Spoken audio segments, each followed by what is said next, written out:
Hello दोस्तों, इस video में हम analog multiplier using op amp देखेंगे। तो दोस्तों, कभी-कभी एनालॉग सिग्नल प्रोसेसिंग करते वक्त हमें दो इनपुट सिग्नल का मल्टीप्लिकेशन करने की ज़रूरत पड़ती है। तो ऐसे वक्त हमें एक सर्किट रिक्वायरमेंट लगेगी एक सर्किट की, उसी सर्किट को हम कहते हैं एनालॉग मल्टीप्लायर। तो एनालॉग मल्टीप्लायर को हम डिफाइन कर सकते हैं, it is a circuit in which the output voltage is proportional to the multiplication of input voltages. आप यहाँ पर देख सकते हैं कि output voltage is proportional to multiplication of input voltage है। तो जहाँ पर मल्टीप्लिकेशन ऑफ इनपुट वोल्टेज होगा, वो सर्किट रहेगा एनालॉग मल्टीप्लायर। तो एनालॉग मल्टीप्लायर का सिंबल ये है, यहाँ पर V1 और V2 ये इनपुट वोल्टेजेस है और Vout output voltage. Output voltage का जो इक्वेशन रहेगा वो रहेगा Vout equals to K times V1 V2। अब V1 V2 जो है डेफिनेटली यहाँ पर मल्टीप्लिकेशन इंडिकेट करता है और K जो है वो है स्केलिंग फैक्टर। अब देखिए, एनालॉग मल्टीप्लायर का सिंबल एक दूसरा जो है यानी अल्टरनेट सिंबल कुछ इस तरह से ड्रॉ करते हैं। फिर से यहाँ पर ये दो टर्मिनल्स इनपुट है और जो एरो की साइड दिखता है वो है आउटपुट टर्मिनल। तो दोस्तों, एनालॉग मल्टीप्लायर को डिटेल में जानने से पहले आपको दो चीजें पता होनी चाहिए। एक रहना चाहिए एंटीलॉग एम्पलीफायर और दूसरा लॉगरिथमिक एम्पलीफायर। तो लॉग एंटीलॉग एम्पलीफायर आपको डिटेल्स में पता होना चाहिए। उसके लिए अगर आपको कुछ भी नहीं पता है तो आप यहाँ पर डिस्क्रिप्शन में जाके क्लिक कर सकते हैं या फिर यहाँ पर आई बटन पे अभी लॉग एम्पलीफायर दिखेगा और एंटी लॉग एम्पलीफायर दिखेगा, वहां पर क्लिक करके उसको डिटेल में देख सकते हैं। तो दोस्तों देखिए, लॉग एम्पलीफायर का जो सर्किट है कुछ इस तरह से रहता है, जिसमें एक इन्वर्टिंग एम्पलीफायर के फीडबैक रेजिस्टेंस को हम रिप्लेस करते हैं डायोड के साथ। और अगर ये रेजिस्टेंस और डायोड को अगर हम इंटरचेंज कर देते हैं तो वो हो जाता है एंटीलॉग एम्पलीफायर। अब दोस्तों देखिए, हमारा जो आउटपुट वोल्टेज है वी आउट, ये क्या रहेगा? तो output voltage will be equals to for log amplifier minus eta V T log of V in upon I zero R. और एंटी लॉग एम्पलीफायर के लिए output voltage V O equals to minus I zero R anti log of V in upon eta V T. अब eta जो रहता है ये रहता है ideality factor, we T thermal voltage for diode, I zero again the saturation current for the diode and R is the resistance. तो इसको detail में जानने के लिए फिर से मैं आपको कहूंगा कि आपको लॉग एंटी लॉग एम्पलीफायर का डेरिवेशन देखना पड़ेगा, अदरवाइज आप वीडियो कंटिन्यू कर सकते हैं। तो ये इक्वेशंस को हमें इस्तेमाल करना है। अब एनालॉग मल्टीप्लायर का जो सर्किट है कुछ इस तरह से रहता है।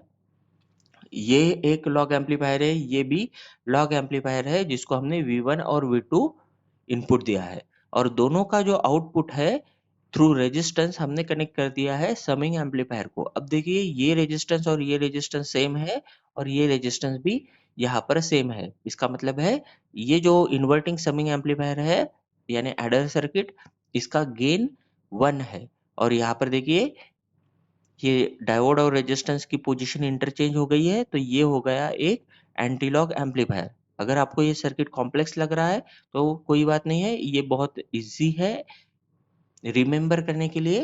तो इसका जो सर्किट है ब्लॉक डायग्राम है कुछ इस तरह से आएगा। देखिए, दो लॉग एम्पलीफायर का आउटपुट हमने समिंग एम्पलीफायर को कनेक्ट कर दिया है जिसका गेन 1 है और फर्दर उसको हमने एंटीलॉग एम्पलीफायर को कनेक्ट कर दिया है। अब देखिए दोस्तों, यहाँ पर ये जो पहला वाला, अब इसका डेरिवेशन देखते हैं। तो इसका जो पहला वाला लॉग एम्पलीफायर है, ये उसका जो आउटपुट है देखिए, इसको हमने V01 कहा है और सेकंड वाला जो आउटपुट है उसको V02 कहा है और समिंग एम्पलीफायर के आउटपुट को हमने VA कहा है एंड फाइनल आउटपुट VO।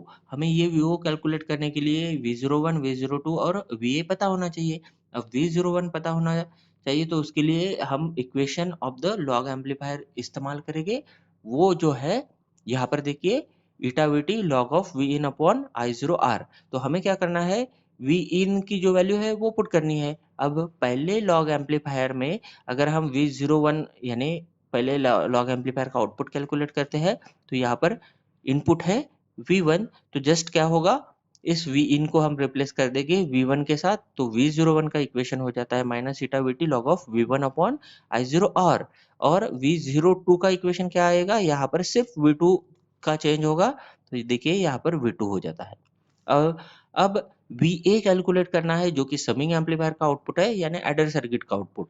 यह है इन्वर्टिंग एडर, इसीलिए यहाँ पर ये इनपुट्स के एडिशन तो करेगा, that is V01 plus V02 करेगा, लेकिन विथ निगेटिव साइन। तो ये minus times V01 plus V02 हो गया VA की वैल्यू। अब V01 और V02 की वैल्यू अगर हम यहाँ पर पुट करते हैं, तो हमें इक्वेशन कुछ इस तरह से दिखेगा। अब देखिए ये है निगेटिव साइन और यहाँ पर भी है निगेटिव साइन, तो ये डेफिनेटली निगेटिव को निगेटिव से अगर हम मल्टीप्लाई करते हैं, तो यहाँ पर ये पॉजिटिव हो जाता है, और इसीलिए जो हमारा VA है उसका जो इक्वेशन है वो कन्वर्ट हो जाएगा। अब देखिए ये ईटा वीटी दोनों तरफ है, तो इसे हम कॉमन निकाल देंगे, इसकी साइन पॉजिटिव रहेगी, क्योंकि अब सब निगेटिव साइन पॉजिटिव में कन्वर्ट हो गई है। और ब्रैकेट में हमारे पास क्या आएगा, log of V1 upon I0R plus log of V2 upon I0R। अब दोस्तों, अब आपको अगर लॉग का रूल पता होगा, तो लॉग का रूल है log A plus log B is equals to log A into B. इसीलिए उसी रूल का हम इस्तेमाल करेंगे, और लॉग ऑफ ए और बी इन दोनों का मल्टीप्लिकेशन करना है, तो ये हो जाता है V1 मल्टीप्लाइड बाय V2। और डिनोमिनेटर बिल्कुल कॉमन है, इनका अगर मल्टीप्लिकेशन करते हैं तो वो हो जाता है स्क्वायर, तो I0 स्क्वायर R स्क्वायर। अब देखिए ये हो गया इक्वेशन फॉर VA, लेकिन हमें चाहिए आउटपुट वोल्टेज का इक्वेशन।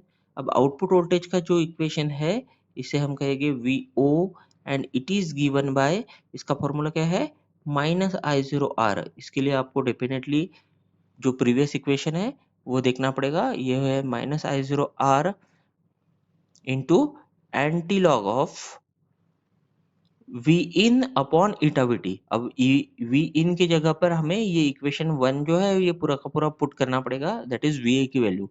अब वी इन की जगह पे हम ये वैल्यू पुट कर देते हैं, क्योंकि यहाँ पर देखिए ये जो इनपुट है लॉग एंटी लॉग एम्पलीफायर का, ये है वी ए, तो वी ए की वैल्यू हम यहाँ पर वी इन की जगह पर पुट कर रहे हैं,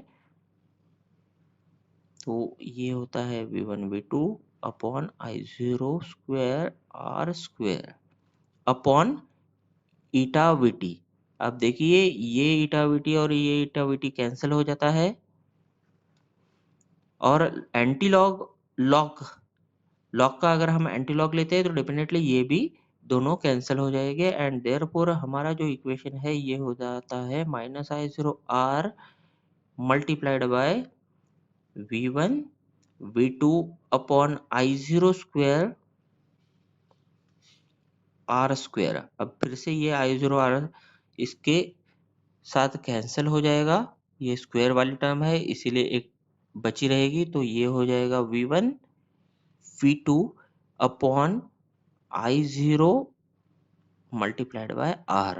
तो देखिए दोस्तों, ये I0 यानी सैचुरेशन करंट, R यानी रेजिस्टेंस, फिर से ये दोनों चीजें कांस्टेंट है, इसीलिए हम कह सकते हैं अगर हम इसको K के साथ रिप्लेस करेंगे, तो हमारा जो आउटपुट वोल्टेज है it will be equals to minus K times V1 V2। तो ये हो गया हमारा equation for the multiplication. Further हम लिख सकते हैं कि output voltage is proportional to V1 into V2, that is output voltage is proportional to the multiplication of input voltages, क्योंकि यहाँ पर V1 V2 हमारे इनपुट वोल्टेजेस है। तो इस तरह से ये हो गया equation for the output voltage for a multiplier circuit, and ये हो गया उसका डेरिवेशन। तो इस तरह से हम मल्टीप्लायर सर्किट का आउटपुट वोल्टेज कैलकुलेट कर सकते हैं। तो मल्टीप्लायर के जो एप्लीकेशंस है वो है squaring circuit, dividing, then modulation, demodulation, then हम इसे इस्तेमाल करते हैं फ्रीक्वेंसी एंड एम्पलीट्यूड मॉड्यूलेशन में, और ऑटोमेटिक गेन कंट्रोल में। दोस्तों इसके बाद जो वीडियो है उसमें हम डिटेल में देखेंगे analog divider. Actually analog divider के 2 टाइप्स है, तो उसके दोनों टाइप्स हम कवर करने वाले हैं नेक्स्ट वीडियो में। Thank you.